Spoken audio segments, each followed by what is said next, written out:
So at what point does the next generation start coming into the conversation?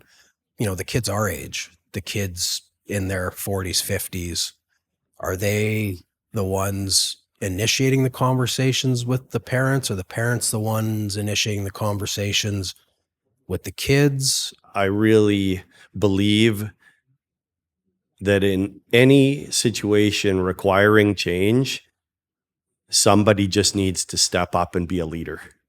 Okay.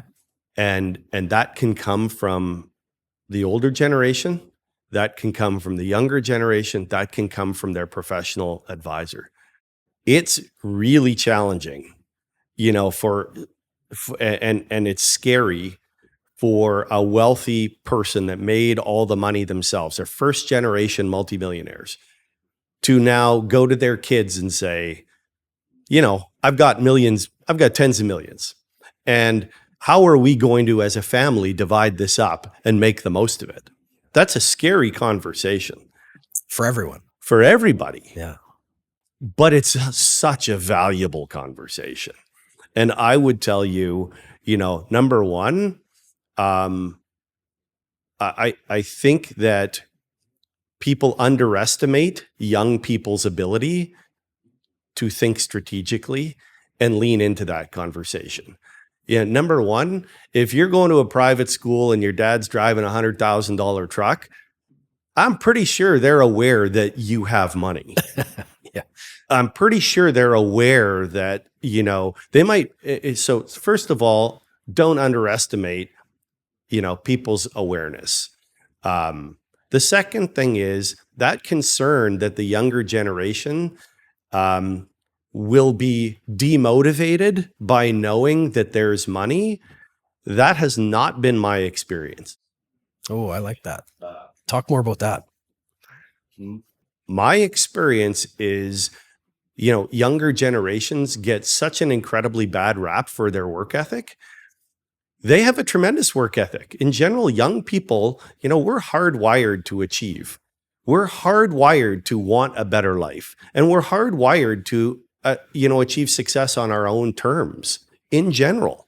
Mm-hmm. Our experience with the younger generation has been, and you can frame this, like think about, again, what I go back to the last comment, the opportunity cost.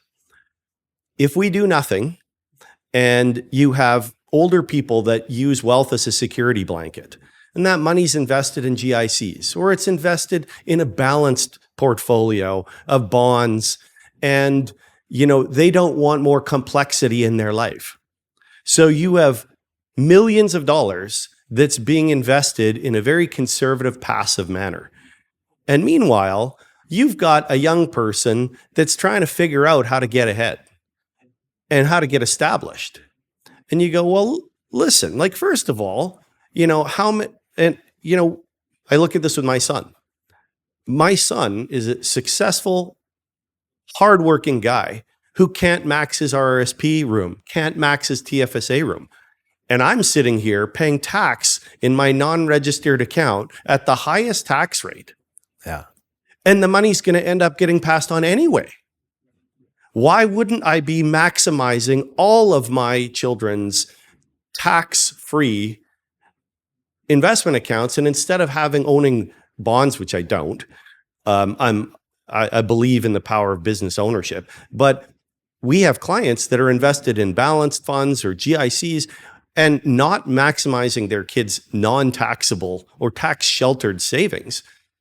Put it in businesses that can grow in tax-sheltered accounts today, and then engage them in the conversation. I think for our really wealthy families, and this is actually some of the most exciting things that I'm a part of today.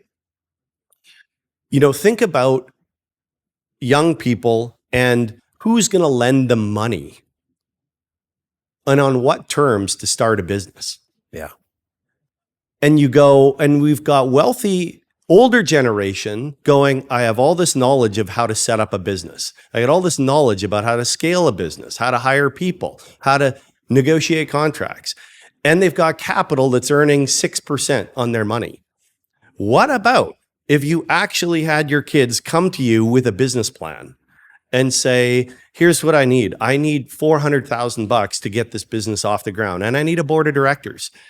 And you have the parents go, I can fill a board of directors. I can vet that business plan and enhance it. And instead of you paying the bank or business development bank 10 or 12%, you know what? I can provide the venture capital. Now, That's interesting. what we can have that. the older generation getting 20, 30, 50% rates of return, and the kids establishing success on their own terms and building multi-generational wealth. Now, It's funny you say that.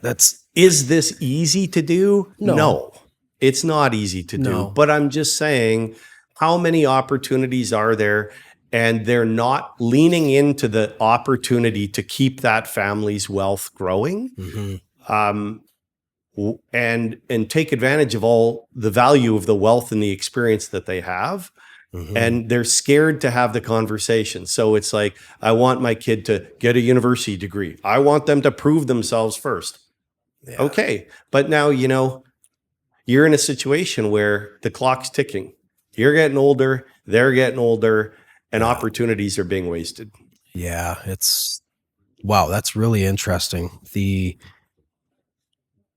It's beyond the transfer of wealth. It's the transfer of knowledge, experience. There's so much more that can be offered, right?